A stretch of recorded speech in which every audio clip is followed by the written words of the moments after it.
तो some important terminology associate with future contract.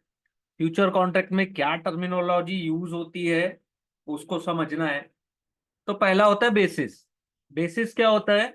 The difference between spot price and the future price is called basis. जो spot price और future price में जो difference होता है उसको बेसिस बोलते हैं। ठीक है, स्पॉट प्राइस यानी कि स्टॉक का मार्केट का प्राइस, फ्यूचर यानी कि derivative. If the future price is greater than spot price, future price जो है स्पॉट प्राइस से ज्यादा है, तो basis for assets is negative.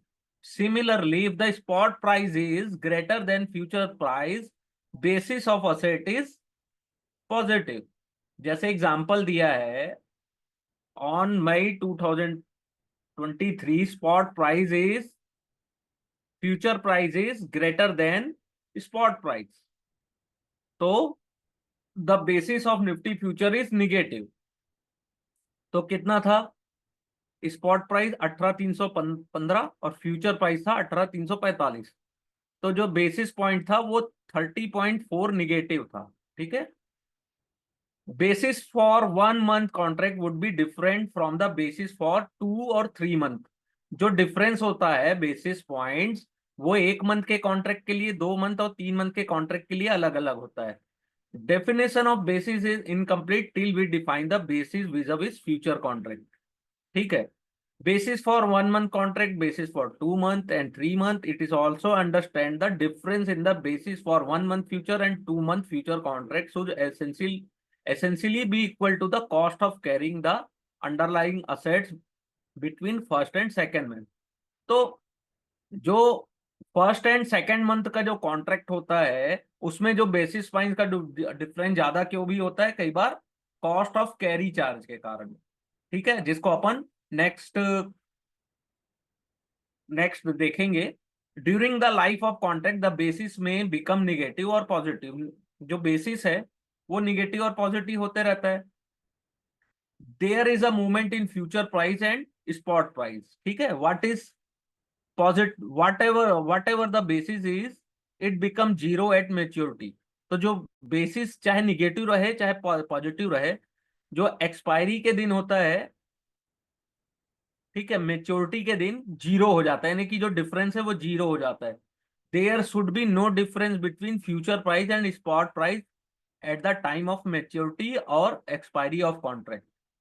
जिस दिन एक्सपायरी हो रहा है या मेच्योरिटी है उस दिन फ्यूचर एंड स्पॉट प्राइस के बीच जो डिफरेंस होता है वो जीरो होता है।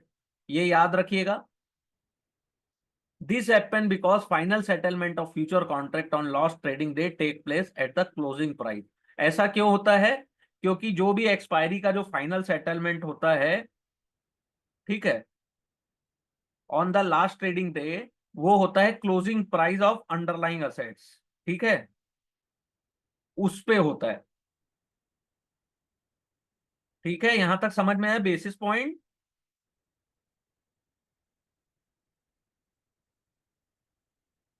फिर सेकंड होता है cost of carry. Cost of carry is the relationship between future price and spot price. It measure the storage cost. ठीक है, स्टोरेज कॉस्ट प्लस इंटरेस्ट। किसी भी कमोडिटी को रखना है तो स्टोरेज कॉस्ट लगेगा, तो कॉस्ट ऑफ कैरी लगेगा उसमें। फिर इंटरेस्ट लगता है, इज पेड टू फिनेंस और carry asset till delivery, less the income earned on the asset during the holding period. For equity derivative, cost carrying is the interest paid to finance the purchase less dividend term. तो equity derivative में क्या होता है? Interest जो अपन paid करते हैं वो cost of carry होता है। ठीक है, परचेस लेस डिविडेंड अर्न। ठीक है, ये दोनों को माइनस कर देंगे, परचेस माइनस डिविडेंड। अब यहाँ पे एग्जांपल में कॉस्ट ऑफ कैरी बताया है अच्छे से, इसको प्लीज देखिएगा। जैसे एक कंपनी का शेयर है वो 100 रुपीज में है कैश मार्केट में। ठीक है, अब person wish to buy the share but doesn't have money, उसके पास पैसे नहीं है।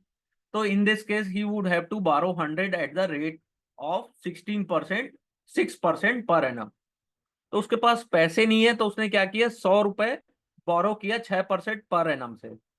तो suppose that he hold this share for 1 year in that that year he expected that company to give 200 dividend on its face value of ₹1। ठीक है, तो face value 1 है तो डिविडेंड हुआ ₹2, और hit 10 hits next cost of carry interest paid minus dividend receive. तो interest कितना paid करना है? ₹6, क्योंकि 6% है 100 का, और डिविडेंड कितना मिला? ₹2, तो टोटल इसको ₹4 लगा cost of carry. Therefore back future price for him should be 104। तो उसको क्या होगा? 104 के ऊपर ही प्रॉफिट होगा, ये चीज याद रखिएगा। It is important to note that cost of carry में be different for different participant, सभी पार्टिसिपेंट के लिए अलग अलग होता है। ठीक है, यहां तक क्लियर?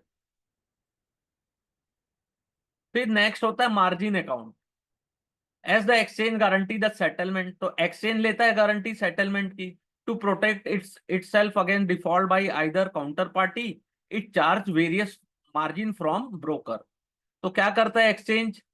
सेटलमेंट की गारंटी लेता है, तो अगर उसको डिफॉल्ट से बचना है, अपने पैसे तो लगाना नहीं है उनको, तो काउंटर पार्टी से जो है उनसे या ब्रोकर से वो वेरियस मार्जिन चार्ज करता है। तो वो ब्रोकर क्या करते हैं? क्लाइंट से चार्ज पैसे मांगते हैं, मार्जिन। तो फर्स्ट होता है इनिशियल मार्जिन, इसको देखिएगा, बहुत इंपॉर्टेंट है। The amount one, initial margin क्या होती है? The amount one need to deposit in margin account at the time to entering into the future contract is known as initial margin. Let us take a example. On May 10, 2013 person decide to enter into future contract. कोई भी एक person है, उसको future contract खरीदना है। तो Nifty future कितने में चल रहा है? 18,275। ठीक है, तो दो कॉन्ट्रैक्ट वैल्यू कितना हुआ? एक लॉट मान लो 50 का था उस समय, अभी 75 का हो गया है, तो एक लॉट कितने का हुआ? 9,13,750। तो ये this is the contract value of investor long position one Nifty future. तो लॉन्ग करना है तो इतना इनको पैसा देना होगा। तो ब्रोकर क्या करता है? 10% इनिशियल मार्जिन चार्ज करता है, तो 91,375 ऐसा initial margin both buyer and seller दोनों को पेड करना है। ठीक है, as there is a obligation, future में ऑब्लिगेशन है दोनों के पास कि दोनों को ऑनर करना है, तो 10-10% दोनों से मार्जिन लिया जाता है। वो बोलते, उसको बोलते हैं इनिशियल मार्जिन 10%। यहां तक क्लियर? और सेकेंड चीज ये याद रखिएगा, जितनी वोलेटिलिटी हाई होती है, वोलेटिलिटी जितनी हाई होगी, जो एक्सचेंज है वो ज्यादा से ज्यादा हायर इनिशियल मार्जिन चार्ज करते हैं, ये चीज याद रखिएगा। ठीक है, जरूरी नहीं है 10% फिक्स है। अगर वोलेटिलिटी हाई है, मार्केट में अनसर्टेनिटी बनी हुई है, तो ब्रोकर ज्यादा से ज्यादा चार्ज करेंगे।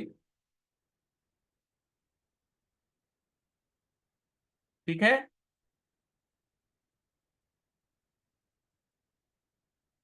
फिर सेकंड होता है marking to market. Marking to market, ठीक है।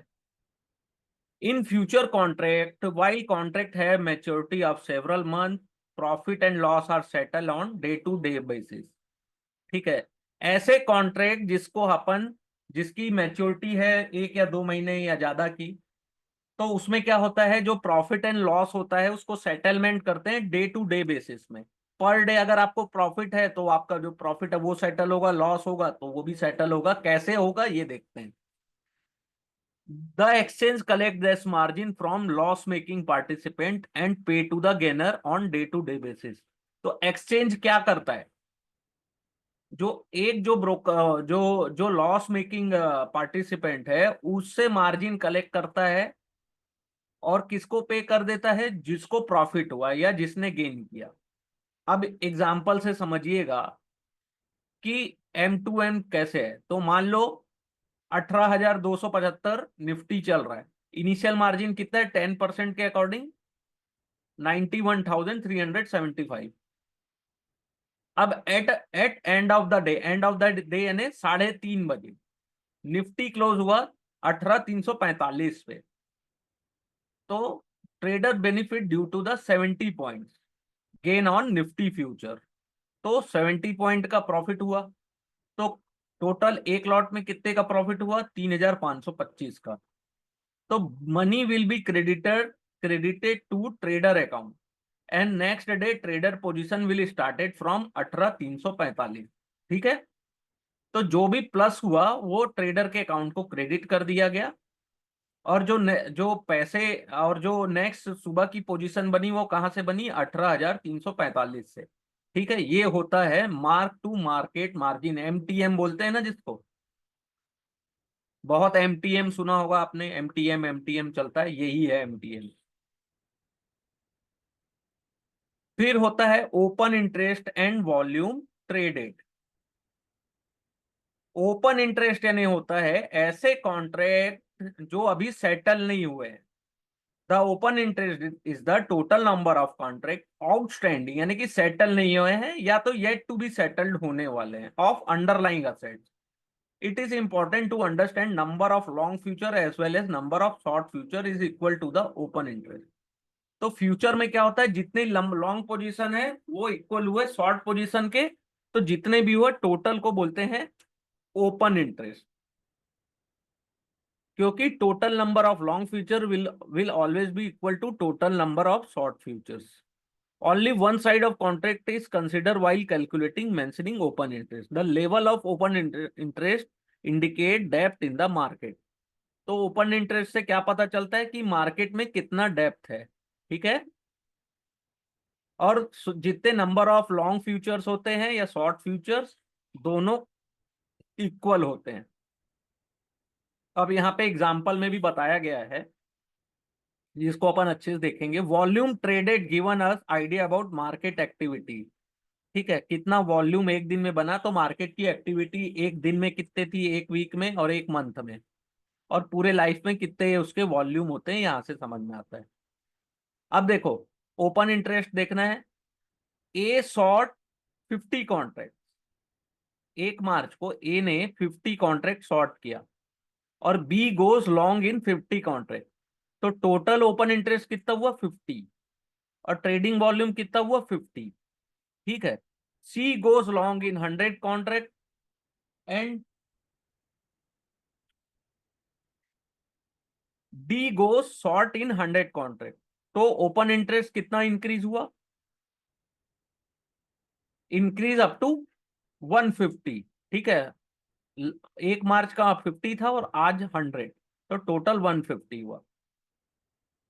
ए ने क्लोज कर दिया शॉर्ट पोजीशन को अपनी, जिसने शॉर्ट किया था उसने क्लोज कर दिया अपनी पोजीशन, बाइंग बैक 50 कॉन्ट्रैक्ट। उसने वापस स्क्वायर ऑफ कर लिया। लेकिन ई ने शॉर्ट कर दिया 50 कॉन्ट्रैक्ट। तो टोटल ओपन इंटरेस्ट 150 ही रहा, क्योंकि ए ने अपनी पोजीशन शॉर्ट कर ली, उसकी जगह ई ने अपनी पोजीशन नहीं ओपन कर ली शॉर्ट में। तो टोटल कॉन्ट्रैक्ट कितना हुआ? 50 हुआ। तो वॉल्यूम भी 50। और मार्च, एक मिनट, हाँ किसी कुछ क्वेश्चंस आए हैं। ओके, देखिए ये चार्ट है। ओपन इंटरेस्ट क्या होता है? ए ने शॉर्ट किया 50 कॉन्ट्रैक्ट और बी ने लॉन्ग किया 50 कॉन्ट्रैक्ट। तो टोटल ओपन इंटरेस्ट कितना हुआ? 50 हुआ। ठीक है। क्योंकि एक ने बाय किया उस कॉन्ट्रैक्ट को, और बी ने, ए ने सेल किया और बी ने उसको बाय कर लिया, तो ओपन इंटरेस्ट 50 हुआ। ठीक है। मार्च 2 को लॉन्ग मीन्स, लॉन्ग मीन्स तेजी, होल्ड दोनों ने किया है। जिसने शॉर्ट भी किया है उसने भी तेजी बना के रखा है, यानी कि मंदी बना के रखा है, और जिसने लॉन्ग किया है उसने तेजी बना के रखा है। लॉन्ग मीन्स उसको लग रहा है कि मार्केट ऊपर जाएगा, और शॉर्ट मीन्स उनको लग रहा है कि मार्केट नीचे जाएगा। तो एक आदमी सोच रहा है कि ऊपर जाएगा, एक सोच रहा है नीचे जाएगा। ठीक है। हाँ, डाउन जाएगा, यस। तो ए ने शॉर्ट किया 50 कॉन्ट्रैक्ट, बी ने लॉन्ग कर दिया 50 कॉन्ट्रैक्ट। तो दोनों का इक्वल कितना हुआ? 50। ओपन इंटरेस्ट 50 हुआ। मार्च 2 को क्या हुआ? सी ने 100 कॉन्ट्रैक्ट लॉन्ग किया और डी ने 100 कॉन्ट्रैक्ट शॉर्ट किया। किसी ने अपनी पोजीशन स्क्वायर ऑफ नहीं किए है ना, ये चीज ध्यान रखिएगा। तो टोटल ओपन इंटरेस्ट कितना हुआ? 150। ठीक है, 150 टोटल ओपन इंटरेस्ट हुआ। ठीक है, और ये सब कॉन्ट्रैक्ट अभी सेटल नहीं हुए इसलिए ओपन इंटरेस्ट कहला रहे हैं। मार्च 3 को क्या हुआ, ए ने अपनी पोजीशन क्लोज कर ली। ठीक है, शॉर्ट था, उन्होंने स्क्वायर ऑफ करके बायबैक कर लिया, और उनकी जगह ई ने 50 कॉन्ट्रैक्ट शॉर्ट कर लिए। तो ओपन इंटरेस्ट में कोई चेंज नहीं हुआ। ठीक है, मार्च 4 को क्या हुआ, सी ने क्लोज किया अपनी long position by selling 100 contract, और डी ने क्लोज किया अपने short position by buying back 100 contract. तो टोटल 100 जो ओपन इंटरेस्ट थे वो माइनस हो गए, यानी कि उन्होंने अपनी पोजीशन स्क्वायर ऑफ कर ली। तो टोटल ओपन इंटरेस्ट कितना बचा, 50, और वॉल्यूम कितना हुआ, 100। क्लियर, इजी है। क्या है कि फर्स्ट टाइम अपन किसी चीज को रीड करें ना तो डिफिकल्ट लगता है, लेकिन ये इजी है, इसको एक बार चार्ट को अच्छे से देखिए।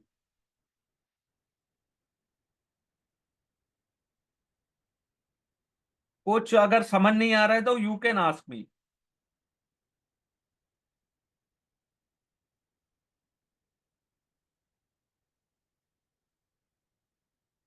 चार्ट में कुछ भी ऐसा लग रहा है जो समझ में ना आ रहा हो। ये अभी, हाँ, जो सेल करेंगे वो वॉल्यूम में आएगा।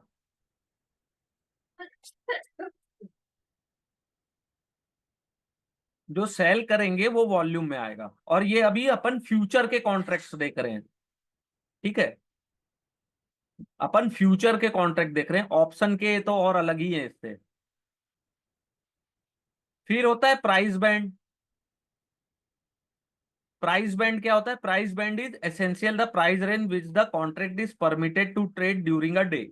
The band is calculated with respect of previous day closing price of specific contract.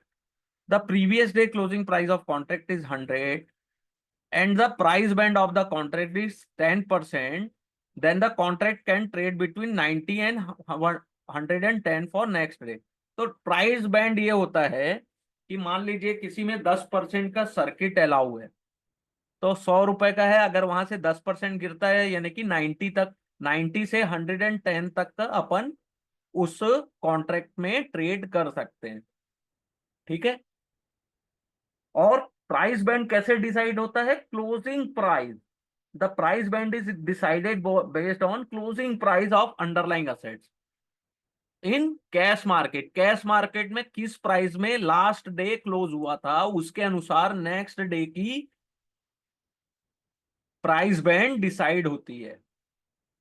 ठीक है, यहां तक क्लियर।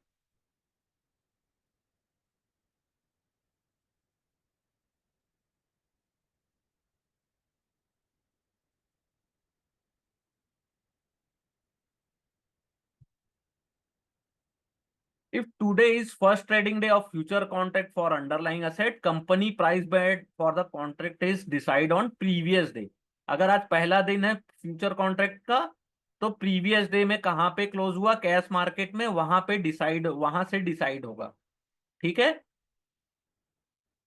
और कई बार bands are allowed to be expanded at discretion of the exchange. कई बार आप देखे होंगे जो फ्यूचर से, अंडरलाइंग मीन्स जो शेयर या स्क्रिप्ट है, अंडरलाइंग बोलते हैं उसको, अंडरलाइंग असेट्स यानी या तो वो फ्यूचर कॉन्ट्रैक्ट वो इक्विटी स्टॉक्स के हैं कि करेंसी के हैं कि कमोडिटीज के हैं, तो जो भी अंडरलाइंग असेट्स है उसमें इसको काउंट किया जाता है। आज मैं आई एम वेरी हैप्पी कि कोई तो क्वेश्चंस पूछ रहा है। डेफिनेटली आप बहुत अच्छे क्वेश्चंस पूछ रहे हैं, और बेसिक नॉलेज किसी भी एग्जाम को क्लियर करने में बहुत ज्यादा हेल्प करता है। ठीक है, तो प्राइस बैंड होता है, और प्राइस बैंड आपने देखा होगा कि कई शेयर्स गिरते हैं 20%, तो 20% गिरने के बाद वो उसमें ट्रेडिंग कुछ टाइम के लिए हॉल्ट हो जाती है।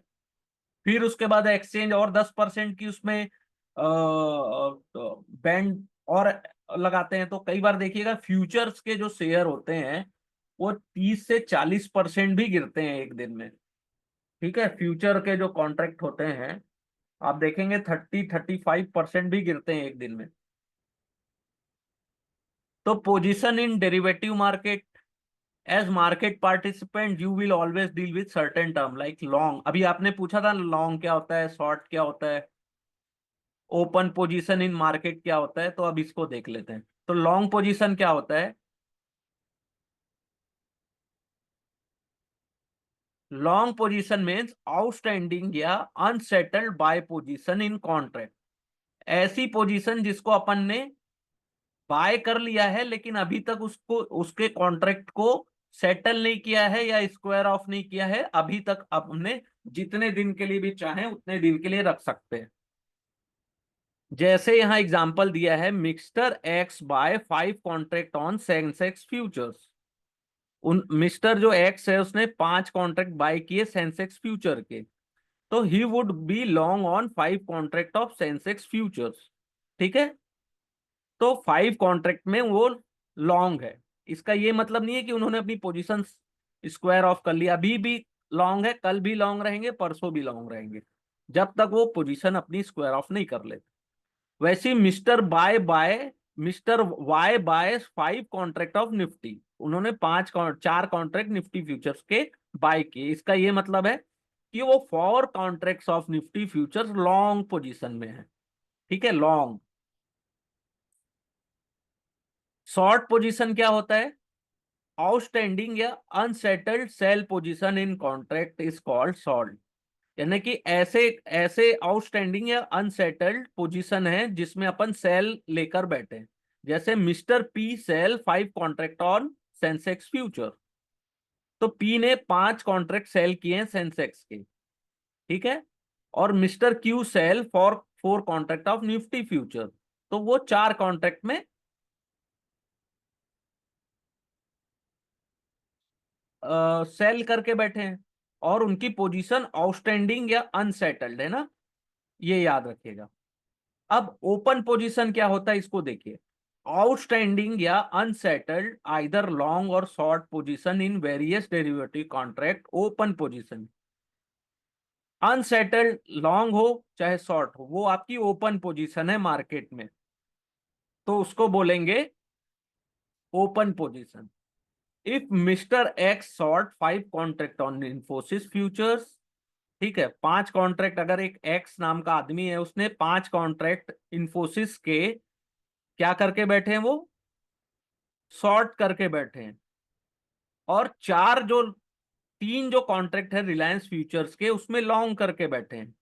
ठीक है, तो टोटल उनकी ओपन पोजीशन कैसी रहेगी? 5 कॉन्ट्रैक्ट ऑन इन्फोसिस फ्यूचर्स, ठीक है, short 5 short contract on Infosys and 3 contract long on Reliance, which is equal to short of 5 contract of Infosys and 3 of Reliance. Next day उन्होंने 2 इन्फोसिस कॉन्ट्रैक्ट को बाय कर लिया। ठीक है, जिसमें वो शॉर्ट थे, इन्फोसिस के 5 कॉन्ट्रैक्ट में वो शॉर्ट थे, उनमें से 2 पोजीशन उन्होंने बाय कर लिया, तो उनकी पोजीशन क्या हो गई? His position would be short on 3 Infosys contract and long on 3 Reliance contract. ठीक है, 3 इन्फोसिस के और 3 रिलायंस के कॉन्ट्रैक्ट में अभी भी उनकी पोजीशन ओपन है, क्योंकि उन्होंने 2 इन्फोसिस के कॉन्ट्रैक्ट को स्क्वायर ऑफ कर लिया, तो उनकी ओपन पोजीशन थोड़ी सी कम हो गई। ये समझ में आया? Open position, long position, short position.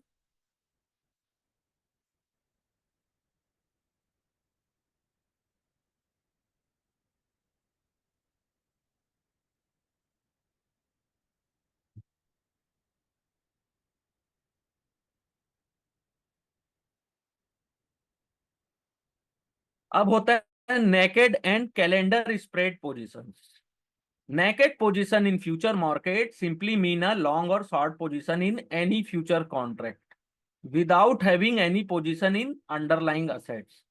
ऐसी पोजीशन जिसमें अपन लॉन्ग और शॉर्ट पोजीशन में है उनके फ्यूचर फ्यूचर कॉन्ट्रैक्ट में, ठीक है, लेकिन हमारे पास कैश में उसके कोई भी कॉन्ट्रैक्ट नहीं है। ठीक है, इसको नेकेड पोजीशन बोलते हैं, जिसमें हम पूरी तरीके से ब्लाइंडली खेल रहे हैं। ठीक है, बहुत बड़ा लॉस उठाने के लिए बैठे हैं। Calendar spread position is a combination of two position in future on the same underlying. तो कैलेंडर स्प्रेड यानी दो अपन ने पोजीशन लेके बैठे हैं फ्यूचर कॉन्ट्रैक्ट के, वो भी सेम अंडरलाइंग है। सेम अंडरलाइंग या तो रिलायंस हो, चाहे इंफोसिस हो, चाहे निफ्टी हो, बैंक निफ्टी हो, सेंसेक्स हो, वो अंडरलाइंग है।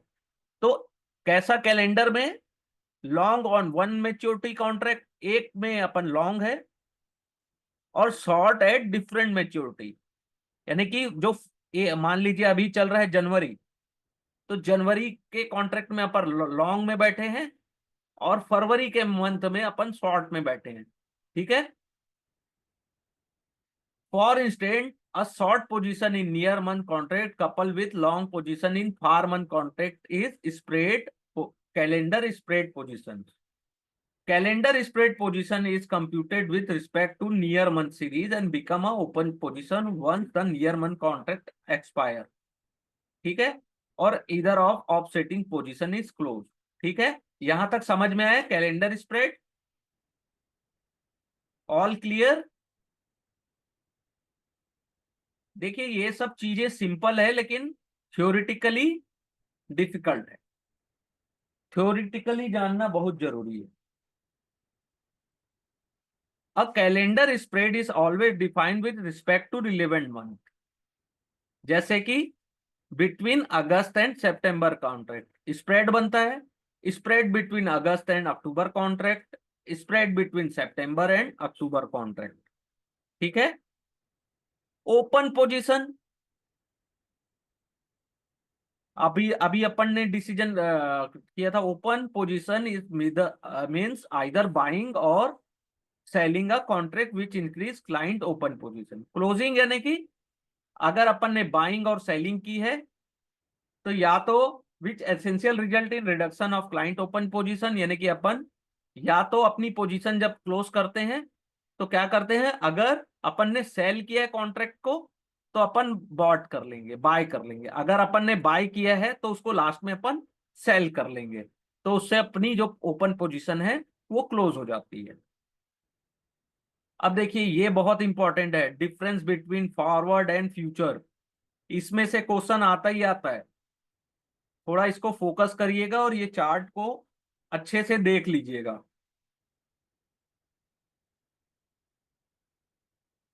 ठीक है, इसको मैं अभी आपको पूरा डिटेल में बताता हूँ। फॉरवर्ड क्या होता है? फॉरवर्ड कॉन्ट्रैक्ट दो पार्टीज के बीच में डीलिंग होती है, और ये जो कॉन्ट्रैक्ट फॉरवर्ड होते हैं वो एक्सचेंज में ट्रेड नहीं होते हैं। लेकिन फ्यूचर कॉन्ट्रैक्ट क्या होता है, एक्सचेंज ट्रेडेड होते हैं। इसके term and condition forward contract का कौन बनाता है? टर्म ऑफ देयर कॉन्ट्रैक्ट, जो ट्रेडर टू ट्रेडर डिफर करते हैं। लेकिन जो फ्यूचर कॉन्ट्रैक्ट होते हैं उसके जो टर्म्स होते हैं वो स्टैंडर्डाइज होते हैं, except the price and all other term of contract are already fix. ठीक है, प्राइस के अलावा सभी चीजें फ्यूचर में कॉन्ट्रैक्ट में फिक्स होती है, term and conditions, expiry date सब। Counter risk, party risk. Counter party risk किसमें होता है? फॉरवर्ड कॉन्ट्रैक्ट में काउंटर पार्टी रिस्क होता है। द लेकिन फ्यूचर में काउंटर पार्टी रिस्क बिल्कुल नहीं होता, क्योंकि उसकी जो गारंटी है वो क्लीयरिंग हाउस लेता है और एक्सचेंज लेता है। लिक्विडिटी, फॉरवर्ड कॉन्ट्रैक्ट में लिक्विडिटी नहीं होती है, और जो फ्यूचर कॉन्ट्रैक्ट होते हैं उसमें बहुत ज्यादा हाई होती है। प्राइस डिस्कवरी फॉरवर्ड कॉन्ट्रैक्ट में नहीं होती है, और नॉट एफिशिएंट, और फ्यूचर कॉन्ट्रैक्ट में efficient centralise trading platform help all buyer seller to come together. ठीक है, तो फ्यूचर में बहुत इफिशिएंट होती है प्राइस डिस्कवरी। क्वालिटी ऑफ, हाँ एक मिनट, क्या चीज समझ में नहीं आया बताइए।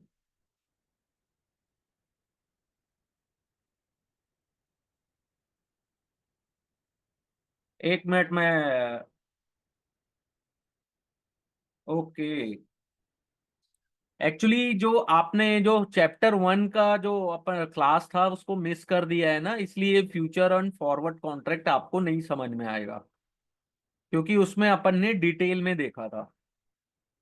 फिर भी मैं आपको एक बार और बताता हूँ, एक सेकंड में अपना है। देखिए, फॉरवर्ड कॉन्ट्रैक्ट क्या होता है, ये over the counter OTC product होता है। इस ये कोई स्टैंडर्ड नहीं होता, ठीक है। और थोड़ा सा इसका जो लैंग्वेज है ना मैम, ये थोड़ा सा डिफिकल्ट होता है, ठीक है।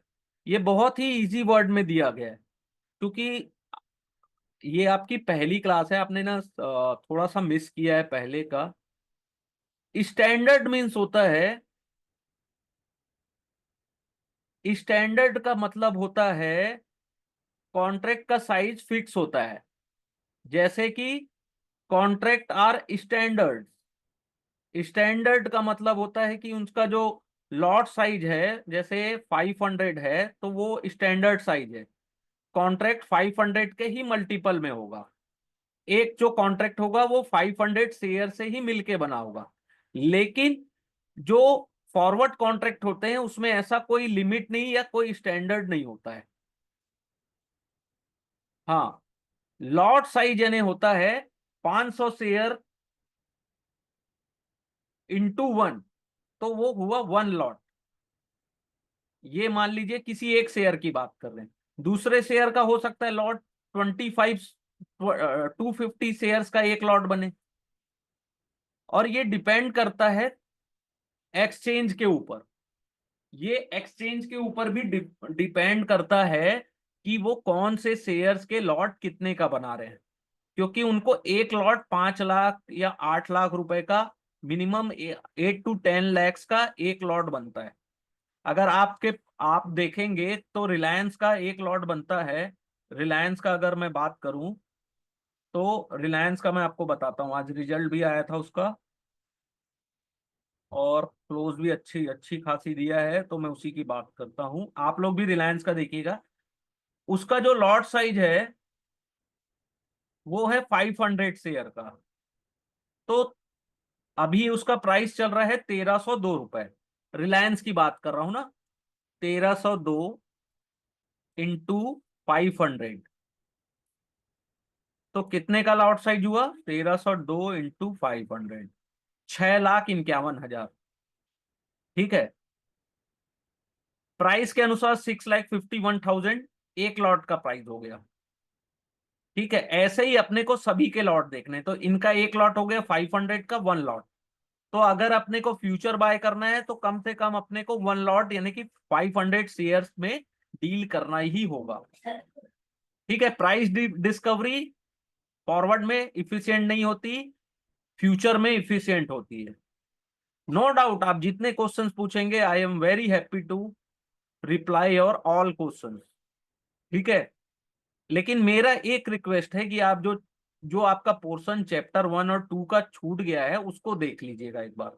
और ये जो चार्ट है ना, आप ये मान के चलिए कि यहां से 2 या 3 क्वेश्चंस एग्जाम में आ रहे हैं, ठीक है, हर बार आते हैं। और चैप्टर 3 से 20 नंबर्स के क्वेश्चंस आते ही आते हैं। अब देखिए, quality of information and its disseminations. Quality of information poor, dissemination slow, future are traded national wide, और जितनी भी न्यूज है वो जल्दी आती है, ठीक है। अब पे off, chart of future contract. पे ऑफ कैसा होता है, अगर आपने लॉन्ग किया है तो जितना ऊपर जाएगा उतना आपका प्रॉफिट है, शॉर्ट किया है तो आपके प्राइस से जितना नीचे जाएगा वो आपका प्रॉफिट है, ठीक है। तो इसका पे ऑफ भी देखेंगे, लेकिन थ्योरेटिकल इसकी मीनिंग क्या होती है ये देखना भी जरूरी है। Payoff on a position is the likely profit and loss that would accrue to a market participant. तो पे ऑफ में अपने को क्या देखने को मिलता है कि अपने को कितना प्रॉफिट और कितना लॉस होने वाला है, वो भी graphical representation of underlying assets, ठीक है, एक चार्ट की तरह पे ऑफ दिखता है। In case of future contract, long as well as short position has unlimited profit and unlimited lot. तो पे off chart of for future क्या होता है? अगर अपन ने फ्यूचर में ट्रेड किया है, चाहे अपन लॉन्ग गए हैं चाहे शॉर्ट किए हैं, तो अनलिमिटेड प्रॉफिट और अनलिमिटेड लॉस पोटेंशियल है। This result into in a linear पे ऑफ फॉर फ्यूचर कॉन्ट्रैक्ट। तो इसका जो पे ऑफ क्या होगा? लीनियर। ये याद रखिएगा, यहां से क्वेश्चन आ सकता है। ठीक है। अब पर्सन एग्जांपल दिया है कि एक कोई पर्सन है, वो लॉन्ग गए हैं फ्यूचर कॉन्ट्रैक्ट जिसका प्राइस है 100 रुपीज। ठीक है। He has agree to buy the underlying stock at 100 on expiry. लेकिन एक्सपायरी में जो अंडरलाइंग है उसका प्राइस हो जाता है 150। तो अगर वो पर्सन उसको 100 में बाय करता है फ्यूचर कॉन्ट्रैक्ट को, और इमीडिएट उसको सेल कर देता है कैश मार्केट में 150 में, तो उसका ओवरऑल प्रॉफिट कितना हुआ? 50 रुपीज। अंडरस्टैंड? अगर फ्यूचर में उसने 100 रुपए में बाय बाय किया और एक्सपायरी तक वो अंडरलाइन 150 में चला गया, तो उसको कितने का प्रॉफिट हुआ? 50 रुपीज का। ओके। और सेम, और गलती से अगर 100 रुपया में उसने बाय किया और एक्सपायरी में वो 70 रुपया आ गया,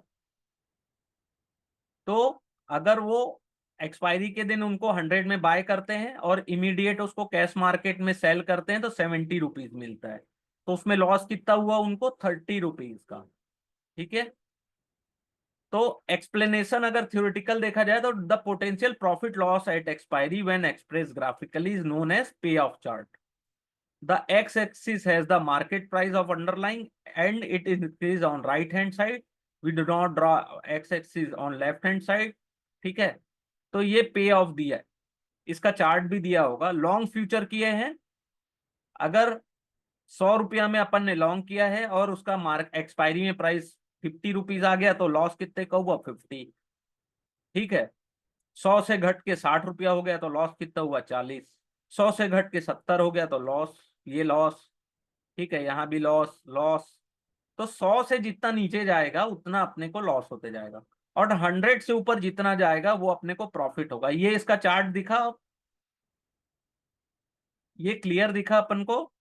ये चार्ट देखिए, ये 100 पे अपन ने बाय किया, 110 में गया तो 10 रुपया प्रॉफिट, 120 में गया तो 20 रुपया, 30 रुपया, 40 और 50 रुपया। और 100 से जितना नीचे गया ये माइनस अपने लिए, क्योंकि अपन ने लॉन्ग पोजीशन ली है। All clear? ओके। वैसे ही शॉर्ट में क्या होता है कि अपन ने किसी भी पोजीशन में शॉर्ट किया है पोजीशन को, तो 100 में अपन ने शॉर्ट किया है, तो जितना ऊपर जाते जाएगा वो अपना लॉस होगा, -10, -20, 30, 40, 50। और जितना नीचे जाएगा उतना अपने को प्रॉफिट होगा, 10, 20, 30, 40, 50। ठीक है। शॉर्ट यानी कि जितना नीचे जाएगा। तो ये देखिए शॉर्ट की पोजीशन अपन ने यहाँ पे शॉर्ट किया है, तो जितना ये ऊपर जा रहा है नीचे जा रहा है उतना अपना प्रॉफिट, और जितना ये नीचे जा रहा है ये इतना लॉस। तो ये प्रॉफिट, ये जो एक्स में दिया है, ये प्रॉफिट एंड लॉस का लोगो है। ठीक है। और इधर प्राइस का। ठीक है। फ्यूचर प्राइसिंग कैसे होती है? Pricing of future contract depend on the characteristic of underlying asset. There is a no single way to price future contract because different asset have different demand and supply. ठीक है। जितने भी assets हैं अपने पास, चाहे वो कमोडिटीज हो, चाहे स्टॉक्स हो, चाहे वो करेंसी हो, गोल्ड हो, ठीक है, तो सबके कैरेक्टर अलग होते हैं। तो ऐसा जरूरी नहीं है कि सब ऐसे सीधा जाए। ठीक है। सबके अलग अलग कैरेक्टरिस्टिक हैं, सबका कैश फ्लो अलग होता है। तो market participant use different model for pricing future. Our discussion is limited on cost of carry model and exceptional model. ठीक है। प्राइसिंग कैसे करनी है? दो मेथड होते हैं, कॉस्ट ऑफ कैरी और एक्सेप्शनल मेथड। तो cost of carry model also known as no arbitrage model. This model assume that an efficient market arbitrage opportunity cannot exist. जो भी इफिशियंट मार्केट होता है उसमें आर्बिट्राज की अपॉर्चुनिटी कभी नहीं होती। ठीक है। The moment there is opportunity to make money due to mispricing in asset and its replica, arbitrager will start trading from this mispricing. ठीक है, तो आर्बिट्राज अपन ने देखा था कि कोई भी आदमी एक एक मार्केट से खरीद के दूसरे मार्केट में वो सेल कर देते हैं, जो भी प्राइस डिफरेंट होता है उसमें वो प्रॉफिट हो पाते हैं। ठीक है, इंटर इनटू अ फोर, पहले अपन क्या करते हैं, किसी भी कॉन्ट्रैक्ट में फॉरवर्ड या फ्यूचर कॉन्ट्रैक्ट में ट्रेड करते हैं, क्रिएट अ सिंथेटिक और forward future position by buying the stock in the cash market and carrying it to the future date. ठीक है, the price of acquiring the asset by future date should be the same in both case. तो क्या होता है, future contract लेना है तो spot price plus cost of carrying the asset from the today to the future date. तो cost of carry क्या होता है, जैसे कि कॉस्ट ऑफ कैरी जैसे इंटरेस्ट या तो उसका स्टोरेज कॉस्ट, वो दोनों इंक्लूड होता है। ठीक है, the cost of creating synthetic future in the fair price of future contract, fair price of future contract in nothing but sum of spot price of underlying and cost of carry the set from today till delivery.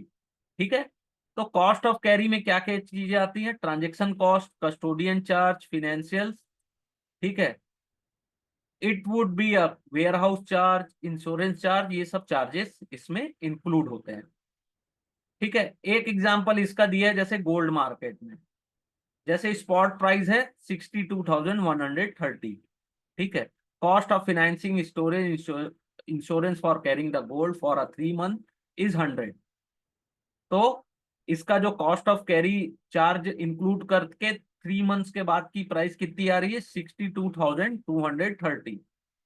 ठीक है, लेकिन 3 months बाद अगर gold trade कर रहा है 62,280। ठीक है, तो इससे क्या होगा, one should attempt to exploit the arbitrage opportunity present in gold market by buying the cash market and sell the 3 month gold future simultaneously। ठीक है, तो we borrow the money to take delivery of gold in cash market, hold it for 3 months and deliver in future market on expiry of future contract। Amount received on setting the future contract could be used to repay the financial for our gold purchase. तो क्या होता है कि अभी अगर मान लो 3 months का contract चल रहा है 62,280, लेकिन जो अपन ने प्राइस निकाला उसमें था 62,230, तो इसमें डिफरेंस जो है 50 रुपीज का। तो 50 रुपीज के आर्बिट्राज करने के लिए अपन क्या किए, कैश में गोल्ड को खरीद लिए मार्केट में और सेल कर दिए 3 मंथ्स का गोल्ड फ्यूचर। तो 3 मंथ के बाद जो ये दोनों का डिफरेंस है वो तो इक्वल हो जाना है। तो जो डिफरेंस होगा वो अपना प्राइस होगा और इसमें अपने को कोई भी रिस्क नहीं है। ठीक है, ऐसे अपॉर्चुनिटी में कोई रिस्क नहीं है। तो बस अपने को ये चीज समझना है कि फ्यूचर की प्राइसिंग में क्या क्या इंक्लूड होता है, एक तो spot price plus cost of carry. ठीक है,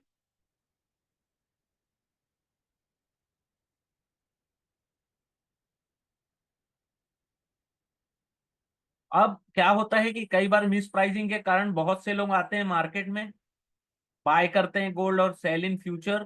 तो क्या होता है, जो डिफरेंस जो होता है प्राइस के बीच में वो धीरे धीरे कम या खत्म हो जाता है। ठीक है,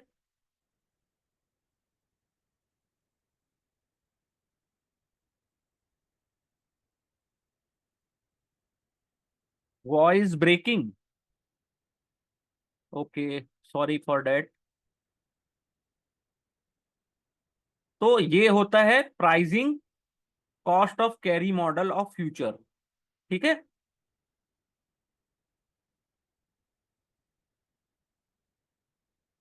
cost of transaction and no arbitrage bound, cost component of future transaction like margin, transaction cost, tax create distortion and move the market away from equilibrium. This cost component create no arbitrage bound in the market. Future prices within this bound around their fair future price. Arbitrage will not take place. In this word, in other words, because of friction in market for arbitrage to get triggered, it is important for the future price to fall outside the non-arbitrage bound in either direction for arbitrage to make profit from arbitrage opportunity. ठीक है। No arbitrage यानी कि जहां पे price का difference बिल्कुल नहीं होता, इक्विलिब्रियम होता है प्राइस। ठीक है। जहां पे फेयर प्राइस होता है फ्यूचर, है ना।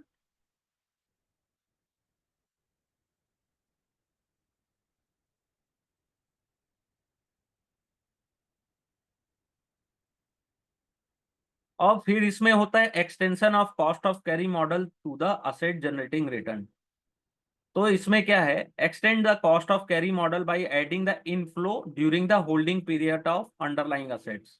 तो जो इनफ्लो आएगा, अंडरलाइंग असेट लाइक सिक्योरिटीज में हैव सर्टेन इनफ्लो। तो सिक्योरिटीज में और इक्विटीज में इनफ्लो आते हैं, like dividend on equity and interest on डेब्ट इंस्ट्रूमेंट। ठीक है।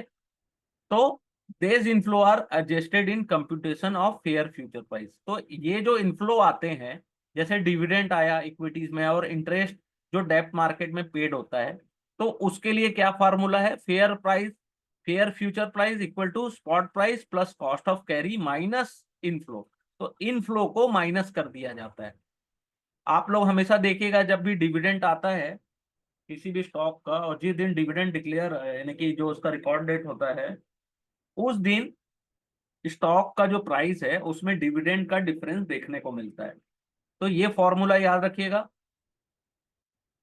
If F is the fair value of future और S is the spot price of underline, Q is expected return during holding period and R is the cost of carry.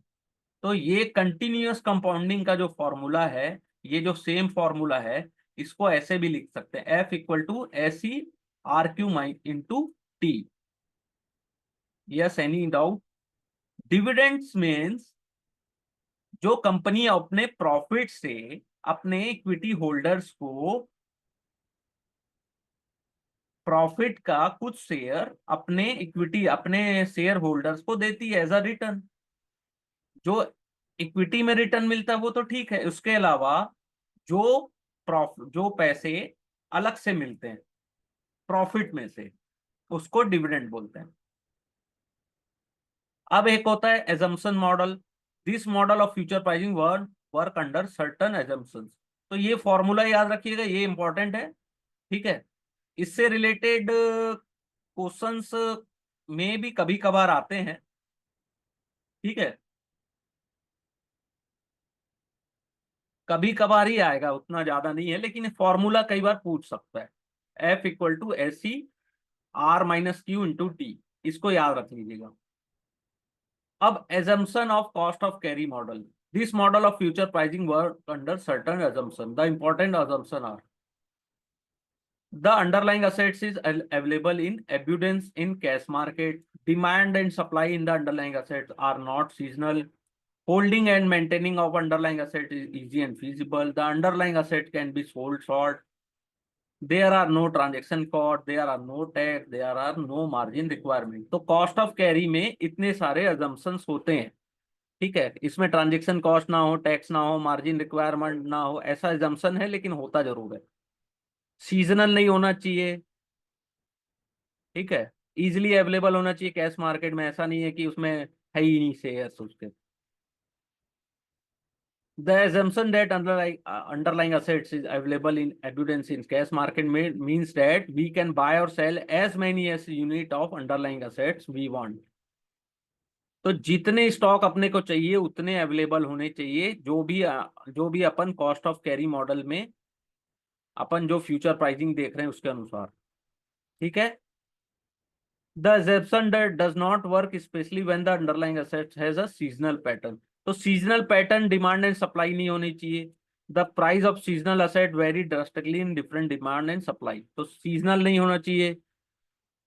when underlying assets is not storable, the asset is not easy to hold and maintain, तो one cannot carry the asset to the future and to the future. जिसको easily store नहीं किया जा सकता, ऐसे चीजों के लिए cost and carry model suitable नहीं है। ठीक है। ऐसे ऐसे अंडरलाइन जिसको शॉर्ट में सोल्ड नहीं गया, जिसको शॉर्ट नहीं मारा जा सकता। ठीक है। लॉन्ग और शॉर्ट, तो शॉर्ट नहीं किया जा सकता, लॉन्ग बस ले सकते हो, बाय कर सकते हो, नीचे के लिए नहीं ले सकते। ठीक है। Simple model does not discount the transaction cost. ठीक है, ऐसा कोई भी मॉडल नहीं है जिसमें कॉस्ट और टैक्स ना हो। ठीक है।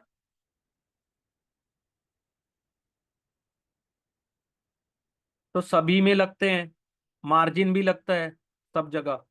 तो ये एजम्पशंस है कॉस्ट एंड कैरी मॉडल्स के। बहुत इजी है, कोई उतना डिफिकल्ट नहीं है। फिर होता है कन्वीनियंस यील्ड। कन्वीनियंस यील्ड क्या होता है? ये होता है जैसे फ्यूचर कॉन्ट्रैक्ट में spot price plus cash cost of carry minus inflow. ठीक है। एज सीन अर्लियर, इनफ्लो में be in the term of dividend. Inflow जो होता है या तो डिविडेंड या इंटरेस्ट के उसमें आता है। सम टाइम इनफ्लो, इनफ्लो में भी इंटेंजिबल, इनटेंजिबल कैश फ्लो भी आता है। intangible inflow essential mean perceived by market participate by holding the asset. This value may be in the form of convenience and perceived mental comfort by holding the asset. For instance, in case of natural disaster like flood in particular region, people start storing essential commodity like grain, vegetable and energy product. ठीक है। तो ये convenience yield है ना, इसको समझिएगा। जैसे किसी रीजन में बाढ़ आ गई, तो या बाढ़ आती भी है, ठीक है, सिचुएशन है, तो लोग क्या करते हैं, ग्रेन्स, वेजिटेबल, हीटिंग ऑयल, ये सब कलेक्ट करना शुरू कर देते हैं। और क्या होता है, ह्यूमन टेंडेंसी क्या है, जैसे कोविड में क्या हुआ था, आदमी अपने खाने से ज्यादा कंज्यूम करके रखे रहता है, स्टोर करके रखा रहता है, तो सभी वैसी बिहेव करते हैं। तो उससे क्या होता है, this indirectly increase the price of underlying. तो उससे क्या होता है, कोई भी चीजें उसके प्राइस डबल या बहुत ज्यादा बढ़ने लगते हैं। तो इसको बोलते हैं टर्म एज कन्वीनियंस यील्ड और कन्वीनियंस रिटर्न। और convenience yield for commodities likely to be different from different people. सभी पीपल्स के लिए अलग अलग होते हैं, depending on what they use और इट परसीव इट। ठीक है। It may vary over a period. Convince is a subjectively issue और वेरी डिफिकल्ट टू प्राइस। ठीक है। ऐसी चीजें जिसको अपन, जैसे बाढ़ आ रहा है या कोई कोई भी खतरा है, तो अपन क्या करते हैं, घर में अपने लिए राशन पानी इकट्ठा करके रखे रहते हैं। तो उससे क्या होता है, प्राइस बढ़ता है, किसी भी उस असेट्स की प्राइस ऑटोमेटिकली बढ़ने लगती है, क्योंकि हम और भी ज्यादा, अपनी जरूरत से भी ज्यादा उसको कलेक्ट करने लगते हैं। Convenience yield mainly arise when there is scarcity of commodity and inventory is low। जब इन्वेंट्री लो है और लग रहा है कि अब तो खत्म होने वाला है ना, इस टाइप की स्थिति में ही होता है, और मैक्सिमम कमोडिटीज में ही होता है। यहां तक क्लियर हुआ? जो चीज मैंने डिटेल में पढ़ाया यहां तक क्लियर हुआ?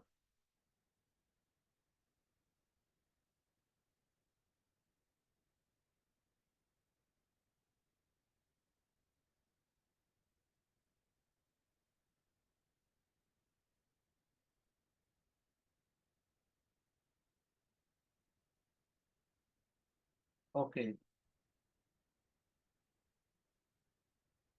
तो यहां तक अगर कुछ समझ में नहीं आया है तो प्लीज एक बार पूछ लीजिए, क्योंकि ये बेसिक चैप्टर है, और